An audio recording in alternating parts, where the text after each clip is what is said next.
Hi everyone, this is Anam. Welcome to PhD jobs and admission. So आज की इस video में मैंने मोस्ट एक्सपेक्टेड एमसीक्यूज डिस्कस करे हैं on research methodology for your upcoming IGNOU PhD entrance exam.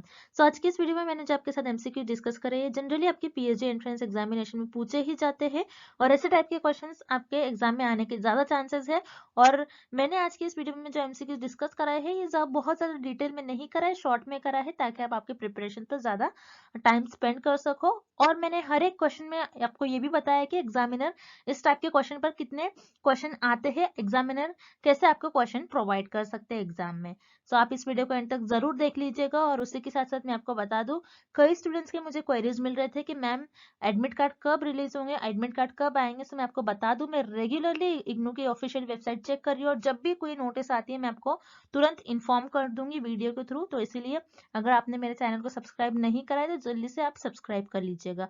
और मैं आपको ये भी बता दूं कि इग्नू के पीएचडी एंट्रेंस एग्जामिनेशन के लिए एग्जैक्टली 1 वीक ही रिमेनिंग है। अगर आप में से जिन स्टूडेंट्स ने अभी भी प्रिपरेशन स्टार्ट नहीं की है और जिन स्टूडेंट्स को चाहिए कि उनकी प्रिपरेशन को बूस्ट मिले, वो हमारे रिसर्च मेथोडोलॉजी के इस कोर्स को फॉलो कर सकते हैं। और हमारी जो फी है काफी प्रिसाइज है, बहुत कम है, इजीली आप परचेस कर सकते हो। और मैं ये भी बता दूं, हमारे इस रिसर्च मेथोडोलॉजी के कंटेंट से कई स्टूडेंट्स को उनके पीएचडी एंट्रेंस एग्जाम में डायरेक्टली हमारे इसी कंटेंट से क्वेश्चन पूछे गए थे। इसमें आपको डायरेक्टली मैं आपको बता दूं कि मैं आपको ये भी बता दूं, मैं आपको गारंटी दे दूंगी कि आप अगर हमारे रिसर्च मेथोडोलॉजी का कंटेंट फॉलो करते हो तो आपको एग्जाम में आप डायरेक्टली रिसर्च मेथोडोलॉजी के सेक्शन में इजीली आप क्लियर हो जाओगे।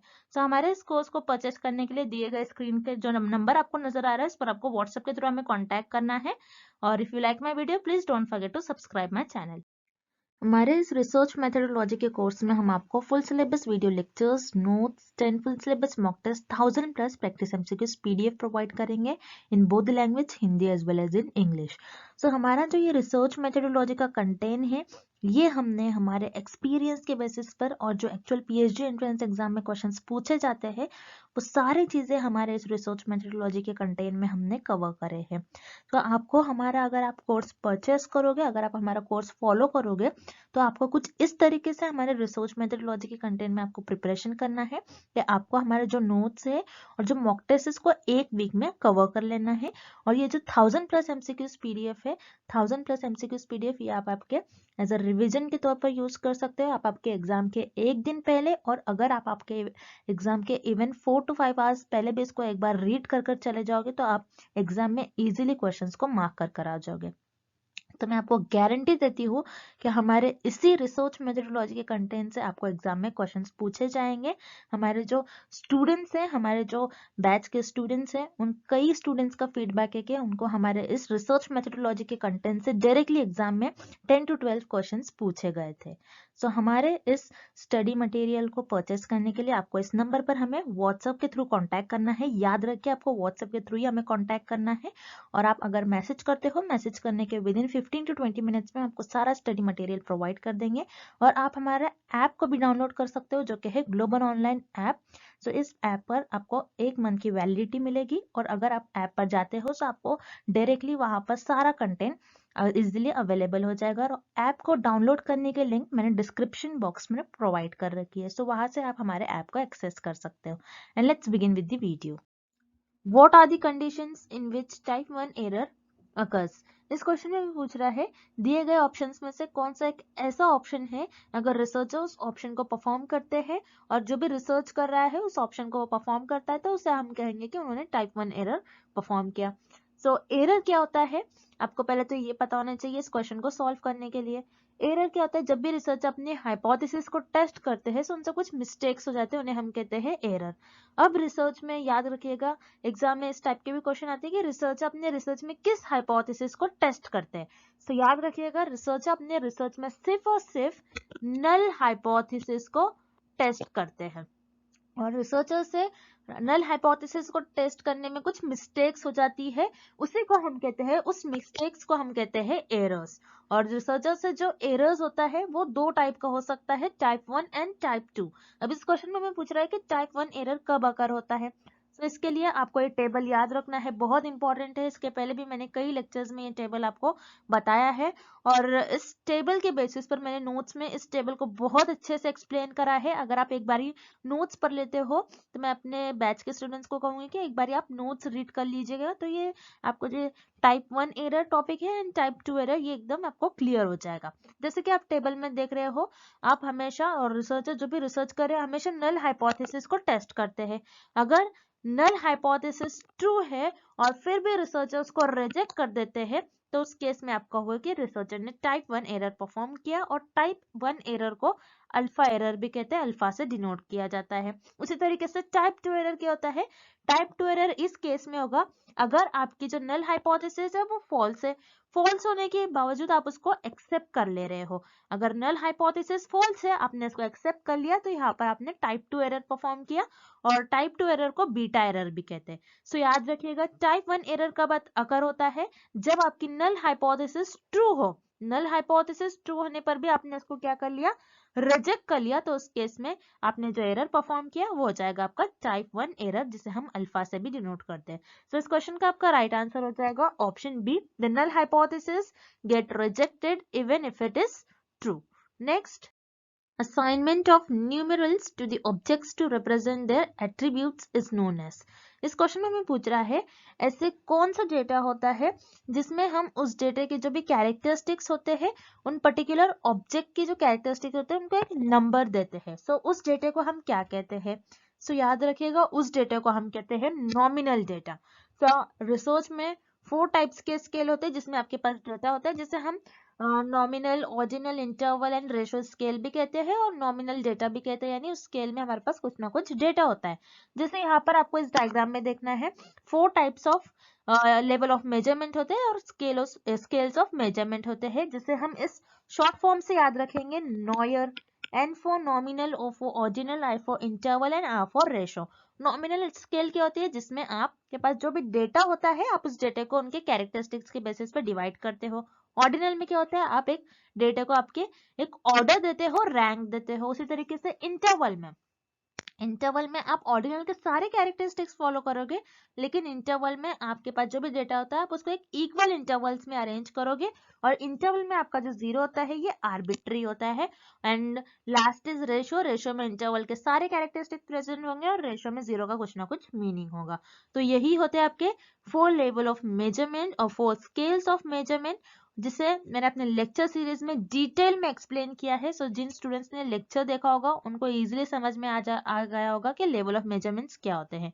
सो इस क्वेश्चन में हमें पूछ रहा है ऐसे लेवल ऑफ मेजरमेंट, ऐसे स्केल जिसमें हमारे पास जो भी डेटा होता है उस डेटा को उसके कैरेक्टरिस्टिक्स के बेसिस पर उस ऑब्जेक्ट को और उसके कैरेक्टरिस्टिक्स को हम एक न्यूमेरिकल से रिप्रेजेंट करते हैं, मतलब नंबर से रिप्रेजेंट करते हैं।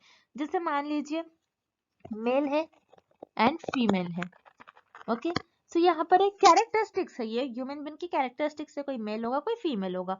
अब नॉमिनल स्केल में क्या करते हैं, जो आपके पास डेटा होता है उस डेटे को आप नंबर देते हो। जैसे फॉर एग्जांपल मैं मेल को नंबर दे दूंगी +1 और फीमेल को नंबर दे दूंगी मैं -1। सो यहाँ पर मैं क्या कर रही हूँ, मेरे पास जो भी डेटा है उसके कैरेक्टरिस्टिक्स की बेसिस पे मैंने जो डेटा है वो डिवाइड की हूँ, मेल और फीमेल्स को, उनको मैंने एक नंबर्स के फॉर्म में रिप्रेजेंट किया। तो ऐसा सिर्फ और सिर्फ आप नॉमिनल स्केल में करते हो और आपके पास नॉमिनल डेटा जो होता है उसमें आप करते हो। सो इस क्वेश्चन का आपका राइट आंसर हो जाएगा option A, nominal data. Next, what is the use of factorial analysis. इस क्वेश्चन में हमें पूछ रहा है कि फैक्टोरियल एनालिसिस का यूज क्या होता है। सो याद रखिए, रिसर्च में एक टर्म होता है फैक्टोरियल एनालिसिस, जिसका मतलब होता है कि reduction of data. So factorial analysis, अगर आपके पास बहुत ज्यादा डेटा होगा रिसर्च में, तो जो अननेसेसरी डेटा होगा उसको रिड्यूस करने के लिए फैक्टोरियल एनालिसिस का यूज करा जाता है। अब मान लीजिए फॉर एग्जाम्पल मेरे पास बहुत ज्यादा डेटा है, बहुत ज्यादा वेरिएबल्स है, जैसे वेरिएबल ए, बी, सी, वेरिएबल डी, वेरिएबल ई, वेरिएबल एफ। अब मेरे पास इतने सारे वेरिएबल्स है, अब इतने सारे वेरिएबल्स पर मुझे फोकस करना, इनको ऑब्जर्व करना, इनको एनालाइज करना डिफिकल्ट हो जाएगा। अब रिसर्चर क्या करते हैं, जो ये वेरिएबल्स हमें दिए गए हैं ए से एफ तक, इन सारे वेरिएबल्स को रिसर्चर को एनालाइज करना मुश्किल होता है, तो रिसर्चर क्या करते हैं, इस डेटा को रिड्यूस करते जाते हैं और रिसर्चर ये पता लगाते हैं कौन से दो ऐसे वेरिएबल्स होंगे जिसकी वजह से ये सारे जो वेरिएबल्स एक दूसरे से लिंक्ड है और कनेक्टेड है। सो जैसे मैं यहाँ पर देखूंगी कि यहाँ पर जो वेरिएबल बी है और वेरिएबल डी है, ये दोनों एक ऐसे वेरिएबल्स है जिसकी वजह से ये सारे वेरिएबल्स एक दूसरे से लिंक्ड है, सारे वेरिएबल्स एक दूसरे से कनेक्ट है। सो रिसर्चर क्या करेंगे, जो अननेसेसरी डेटा है जो रिसर्चर को रिक्वायर्ड नहीं है, सो इन सारे डेटा को रिसर्चर मिनिमाइज कर देंगे, रिड्यूस कर देंगे, और जो वेरिएबल्स, जो दो वेरिएबल्स इंपॉर्टेंट है जिसको रिसर्चर को ऑब्जर्व करना चाहिए, एनालिसिस करना चाहिए, इन दो वेरिएबल्स को रिसर्चर चुन लेते हैं और उनको ऑब्जर्व करते हैं और एनालिसिस करते हैं। सो बेसिकली फैक्टोरियल एनालिसिस का मीनिंग क्या होता है और यूज क्या होता है कि रिसर्च में बहुत ज्यादा डेटा होने की वजह से रिसर्चर उन चीजों को, उन वेरिएबल्स को ऑब्जर्व नहीं कर पाते, एनालिसिस नहीं कर पाते, क्योंकि बहुत ज्यादा डेटा होने की वजह से रिसर्च जो होगी कॉम्प्लेक्स वे की तरफ चली जाएगी। सो इसलिए बहुत ज्यादा डेटा जब होता है, सो उस डेटा को रिड्यूस करने के लिए फैक्टोरियल एनालिसिस का यूज करा जाता है, और जो दो मेन वेरिएबल्स होते हैं उन दो वेरिएबल्स के बीच में रिलेशन को पता करा जाता है, उनके बीच में कैसा रिलेशनशिप है उसको अंडरस्टैंड करने के लिए फैक्टोरियल एनालिसिस का यूज करा जाता है। सो इस क्वेश्चन का आपका राइट आंसर हो जाएगा option C, to understand the relationship between two variables. Next, find the median of the given set of numbers 2, 6, 6, 8, 4, 2, 7, 9. So इस क्वेश्चन में हमें मीडियन पूछा गया है और हमें कुछ नंबर्स दिया गया है, हमें कुछ डेटा दिया गया है, हमें मीडियन वैल्यू फाइंड आउट करना है। मीडियन क्या होता है, आपके डेटा की जो सेंटर और मिडल वैल्यू, उसे हम कहते हैं मीडियन। अब मीडियन को सॉल्व करने के लिए कुछ स्टेप्स है, इन स्टेप्स को आपको याद रखना है। जैसे कि मैंने आपसे कहा था, आपको एग्जाम में compulsory median, mode and mean ये फाइंड आउट करने के लिए एग्जाम में कंपलसरी इस पर आपको एक क्वेश्चन देखने मिलेगा। अब मीडियन को सॉल्व करने के लिए आपको स्टेप्स को याद रखना है। जैसे कि हम स्टेप्स को परफॉर्म करेंगे। स्टेप 1 है कि आपके पास जो भी डेटा दिया गया है आपको उसको एक इंक्रीजिंग ऑर्डर में अरेंज करना है। सो यहाँ पर आपको जो डेटा दिया गया है ये इंक्रीजिंग ऑर्डर में अरेंज नहीं किया गया है, तो हम पहले इसको इंक्रीजिंग ऑर्डर में अरेंज करेंगे। जैसे सबसे छोटा नंबर है यहाँ पर 2 दो बार आया है, फिर उसके बाद 4, देन 4 के बाद 6 दो बार आया है, देन 7, 8 एंड 9। सो हमने जो भी डेटा दिया गया था उसको एक इंक्रीजिंग ऑर्डर में अरेंज कर लिया, छोटे से बड़े। फिर सेकेंड स्टेप में हमें देखना है आपका डेटा ऑड है या फिर इवन है। सो डेटा को हम काउंट कर लेते हैं, 1 2 3 4 5 6 7 8। 8 नंबर से मतलब आपका जो डेटा है ये इवन है। सो अगर आपका डेटा इवन होता है उस केस में आपकी दो वैल्यू हो जाएगी मीडियन की। अगर मान लो आपका डेटा ऑड होता है तो उस केस में आपकी एक ही वैल्यू हो जाएगी मीडियन की। अब मान लीजिए जैसे आपके पास यहाँ पर सिर्फ 7 डेटा है, मतलब हम 8 तक वैल्यू पकड़ लेते हैं, 8 तक वैल्यू हम चूज कर लेते हैं। अगर आपके पास 7 नंबर्स होते, 7 डेटा होता, तो इस केस में आपकी जो मीडियन की वैल्यू होती है वो सिर्फ और सिर्फ 1 होती। जैसे 1 2 3 4 5 6 7। अगर मैं राइट हैंड साइड से चलूँ 1 2 3, तो फोर्थ नंबर पे 6 आ रहा है। अगर मैं लेफ्ट हैंड साइड से चलूँ 1 2 3 4 एंड अगेन फोर्थ नंबर पर मेरा सेम ही नंबर आ रहा है जो कि है 6। सो अगर मेरा डेटा ऑड होता तो उस केस में मेरी 6 वैल्यू हो जाती। अब इवन है, इवन के लिए मुझे किस तरीके से काउंट करना है, इवन के लिए मेरे पास टोटल 8 नंबर्स है, यानी यहाँ पर मेरे पास टोटल 8 नंबर हो जाएंगे इस केस में, यानी इवन नंबर्स है। तो मैं किस तरीके से काउंट करूंगी, 1 2 3 फोर्थ नंबर पर 6 आ रहा है और यहाँ से भी 1 2 3 4 पर 6 आ रहा है। तो इस केस में मेरे दो मीडियन के वैल्यू हो जाएंगे। ओके, सो यहाँ पर 6 एंड 6 हमने नंबरिंग कर लिया। जैसे 8 था, यहाँ पर टोटल हमारा जो डेटा था इवन था और टोटल 8 नंबर्स थे, तो 8 डिवाइडेड बाय 2 कर लो तो हो जाएगा आपको 4। यानी लेफ्ट हैंड साइड से आपको फोर्थ नंबर पर जो भी नंबर आ रहा है वो चूज करना है और राइट हैंड साइड से आपके फोर्थ नंबर पर जो भी नंबर आ रहा है उसको आपको चूज करना है। तो हमने चूज कर लिया और जो नंबरिंग करने पर हमें दो वैल्यू मिल रही थी जो कि है 6 एंड 6। अभी उन वैल्यूज का हमें एवरेज लेना है। एवरेज किस तरीके से लिया जाता है, तो यहाँ पर 6 प्लस 6 डिवाइडेड बाय 2 नंबर्स है तो डिवाइडेड बाय 2। तो 6 प्लस 6 हो जाता है आपका 12 divided by 2। So 12 divided by 2 हो जाएगा आपका 6। तो इस केस में आपकी जो मीडियन की वैल्यू हो जाएगी वो हो जाएगी 6। तो इस क्वेश्चन का आपका राइट आंसर हो जाएगा option A 6। Next, Which of the following is not required in the formulation of research problem? इस क्वेश्चन में हमें फाइंड आउट करना है कि दिए गए ऑप्शंस में से कौन सा एक ऐसा ऑप्शन है जिसे रिसर्च प्रॉब्लम में हम जब रिसर्च में प्रॉब्लम को फॉर्मुलेट करते हैं उसमें उसकी जरूरत नहीं होती है, उसका कोई रिक्वायरमेंट नहीं होता है। सो हम वन बाय वन ऑप्शंस देखेंगे। Option A, specifying the research objective. Yes, अगर आप आपकी जो रिसर्च है, रिसर्च प्रॉब्लम फॉर्मुलेट करो तो आपको रिसर्च का ऑब्जेक्टिव पता होना चाहिए। जैसे मान लीजिए कोई डिसीज है और डिसीज के अगेंस्ट मुझे एक ड्रग फॉर्म करना है, सो मेरा ऑब्जेक्टिव होना चाहिए मैं ये ड्रग क्यों फॉर्म करूंगी, तो उसके पीछे मेरा कुछ ऑब्जेक्टिव एम होना चाहिए। जैसे मैंने ये ड्रग फॉर्म किया क्योंकि मुझे जो भी पर्सन थे जो भी उस पर्टिकुलर डिसीज से क्योर सफर कर रहे होंगे तो उनमें वो डिसीज क्योर हो जाए, इसीलिए मेरा ऑब्जेक्टिव यही है कि उस डिसीज के जो इफेक्ट है उसको कम करने के लिए मैंने ये ड्रग फॉर्म कराया, तो ये मेरा रिसर्च का ऑब्जेक्टिव हो जाएगा। So research objective is very important in the formulation of research problem. उसी तरीके से option B, review is context and environment. मतलब आप जो ड्रग पर स्टडी कर रहे हो तो उस ड्रग के बारे में आपका कुछ ना कुछ बैकग्राउंड नॉलेज होना चाहिए। अब डायरेक्टली कोई भी ड्रग लोगे और उस पर स्टडी करोगे तो ऐसा नहीं कर सकते, आपको उसका बैकग्राउंड नॉलेज होना चाहिए। सो यहाँ पर आपका ऑप्शन बी भी करेक्ट है। रिसर्च प्रॉब्लम को फॉर्मुलेट करने में आपका उसका बैकग्राउंड आपको पता होना चाहिए और उसका एनवायरमेंट भी पता होना चाहिए। उसी तरीके से option C, explore its nature. Yes, उसका नेचर भी आपको एक्सप्लोर करना चाहिए कि उसका किस तरीके से वो इफेक्टिव है, उसका पूरा आपको नेचर एक्सप्लोर करना चाहिए। सो यहाँ पर आपका ऑप्शन सी भी करेक्ट हो जाएगा। एक्सप्लोर नेचर भी पता होना चाहिए आपको, उसका नेचर भी एक्सप्लोर करना चाहिए आपके रिसर्च के प्रॉब्लम का जब आप रिसर्च प्रॉब्लम फॉर्मुलेट कर रहे हो। Then option D, single approach. No, यहाँ पर आपका ऑप्शन डी इनकरेक्ट है क्योंकि रिसर्च प्रॉब्लम में सिंगल अप्रोच की कोई रिक्वायरमेंट नहीं होती है अगर जब आप रिसर्च प्रॉब्लम फॉर्मुलेट कर रहे हो।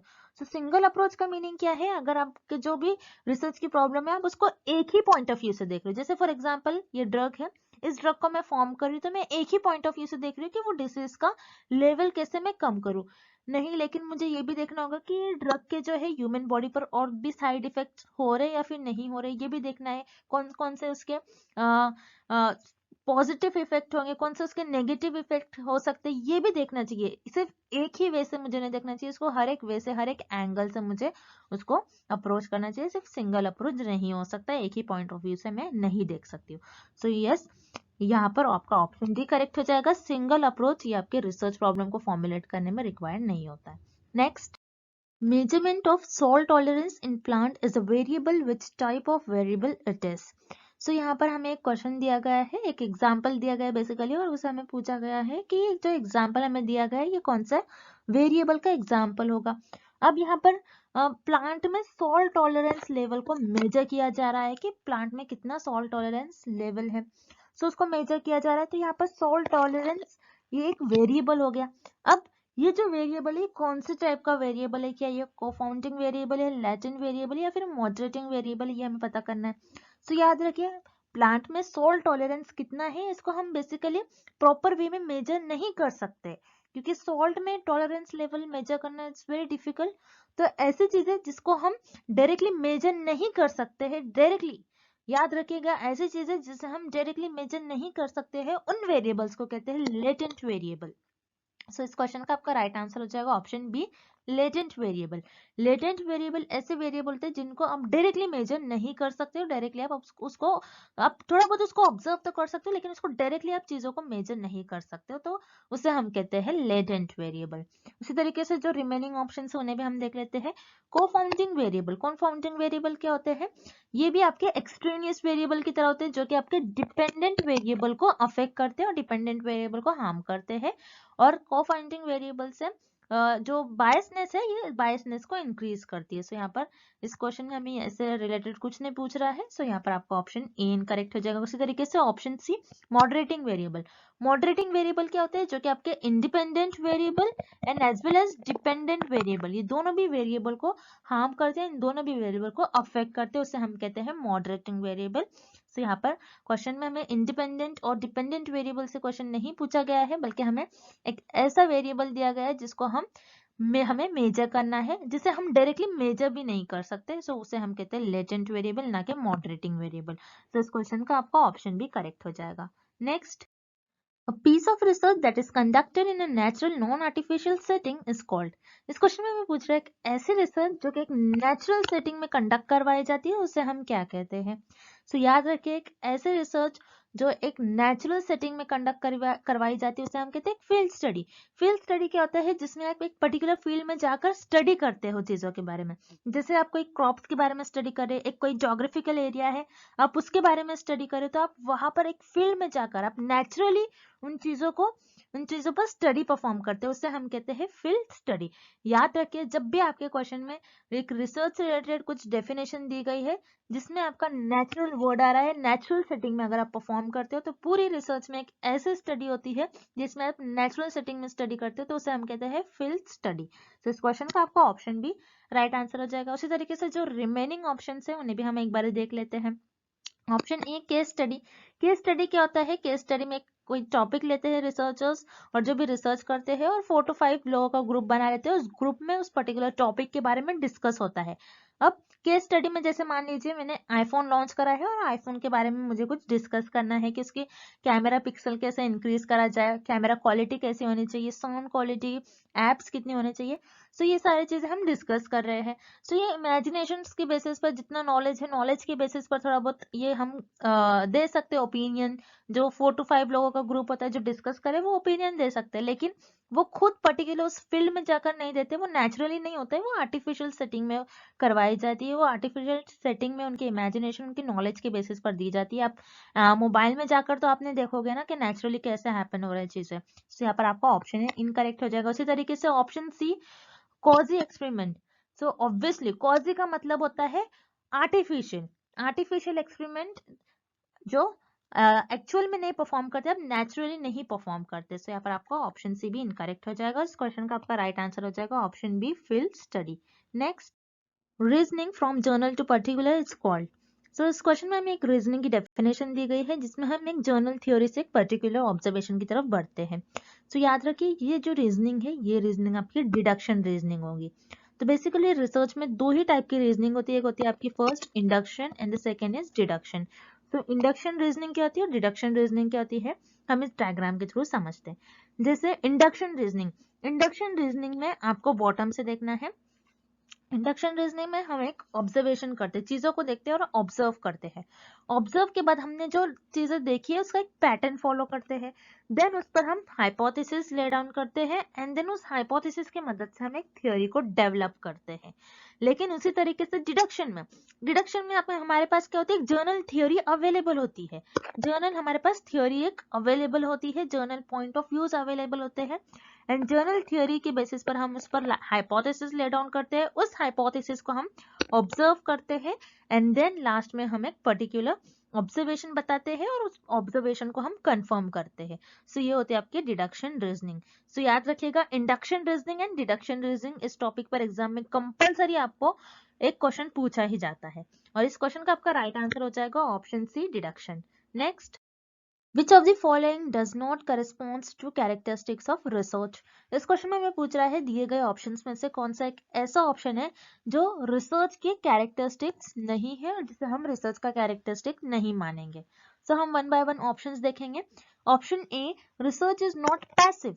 सो यस, रिसर्च पैसिव नहीं होती है. पैसिव का क्या मतलब होता है, जिसे आप सिर्फ देख सकते हो, सुन सकते हो, लिसन कर सकते हो, लेकिन ऐसे चीजें जो डुएबल नहीं होंगी, मतलब ऐसे चीजें जिन पे आप प्रैक्टिकल्स नहीं परफॉर्म कर सकते हो, उसे हम कहते हैं पैसिव. सो यस, रिसर्च आपकी पैसिव नहीं होती है. मतलब हम रिसर्च को सिर्फ देख सकते हैं और सुन सकते हैं, ऐसा नहीं होना चाहिए. रिसर्च का प्रैक्टिकल भी परफॉर्म करना चाहिए और रिसर्च जो होती है हम उसे प्रैक्टिकली परफॉर्म करते हुए उसका जो हमें रिजल्ट आता है, हम ये देखते हैं कि वो सोसाइटी के लिए बेनिफिशियल होगी या फिर नहीं. इसीलिए रिसर्च की जाती है और रिसर्च का कुछ ना कुछ ऑब्जेक्टिव होता है, उससे कुछ ना कुछ हमें बेनिफिट होना चाहिए. रिसर्च को अगर आप सिर्फ देखोगे, सुनोगे और उसे अप्लाई नहीं करोगे तो आपकी रिसर्च नहीं कहलाएगी. सो याद रखिए, रिसर्च आपकी पैसिव नहीं होती है. सो यहाँ पर आपका ऑप्शन ए करेक्ट हो जाएगा. This is the characteristic of research. उसी तरीके से option B, research is systematic. Yes, आपकी रिसर्च सिस्टमैटिक होती है. बिकॉज सिस्टमैटिक का क्या मतलब होता है, स्ट्रक्चर. आप कुछ एक प्रॉपर स्ट्रक्चर फॉलो करते हो, स्टेप्स फॉलो करते हो। आप किसी भी तरीके से, आप जैसे मान लीजिए फॉर एग्जांपल, आप पहले आपके रिसर्च का प्रॉब्लम डिसाइड कर लेते हो, आपके रिसर्च का टॉपिक डिसाइड कर लेते हो, फिर उसके बाद उस टॉपिक पर आप रिसर्च डिजाइन बनाते हो, फिर उसके बाद उस पर हाइपोथेसिस ले डाउन करते हो। तो एक स्ट्रक्चर परफॉर्म कर रहे हो, आप कैसे भी नहीं जा रहे हो, मतलब आप डायरेक्टली डेटा नहीं कलेक्ट करोगे, आपको टॉपिक पता होना चाहिए, आपके रिसर्च का आपको ऑब्जेक्टिव पता होना चाहिए, उस मैनर में आप आपकी रिसर्च परफॉर्म करोगे। So yes, research is systematic, बहुत फेमस है, सिस्टमैटिक होती है रिसर्च, ये रिसर्च की बहुत इंपॉर्टेंट कैरेक्टरिस्टिक है। तो यहाँ पर आपको ऑप्शन बी भी करेक्ट हो जाएगा, रिसर्च इज सिस्टमैटिक, ये रिसर्च की कैरेक्टरिस्टिक होती है। उसी तरीके से option C, research is not a problem oriented. So yes, यहाँ पर आपका ऑप्शन सी भी करेक्ट हो जाएगा, क्योंकि रिसर्च में हम प्रॉब्लम को सॉल्व करते, ना कि रिसर्च में प्रॉब्लम को जनरेट करते। रिसर्च में कोई भी प्रॉब्लम जनरेट नहीं करते हम, जो भी हमारे पास प्रॉब्लम होती है उस प्रॉब्लम को हम सॉल्व करने की कोशिश करते, हम प्रॉब्लम को जनरेट नहीं करते, लोकेट नहीं करते। देन यहाँ पर आपको ऑप्शन डी गिवन है, research is not a process. So यहाँ पर आपका ऑप्शन डी इनकरेक्ट हो जाएगा, क्योंकि रिसर्च एक प्रोसेस है।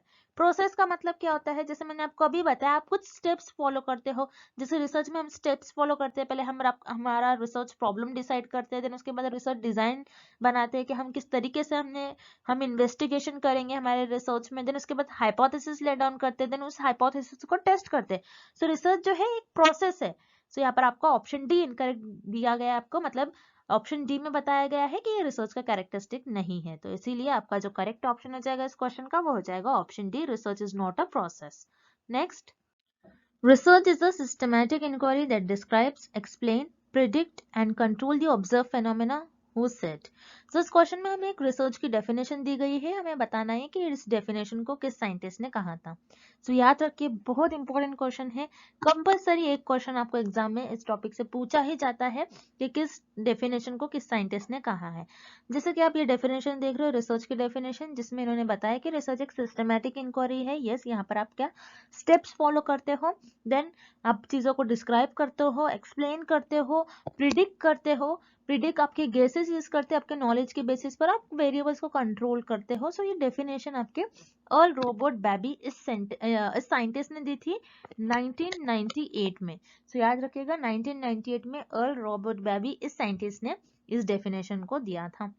और उसी तरीके से जो आपको रिमेनिंग ऑप्शन दिए गए हैं, जैसे पीवी यंग, बहुत फेमस साइंटिस्ट है, इनकी भी कई डेफिनेशन है रिसर्च पर, ये भी आपको एग्जाम पे पहले एक बार देख कर चले जाना है।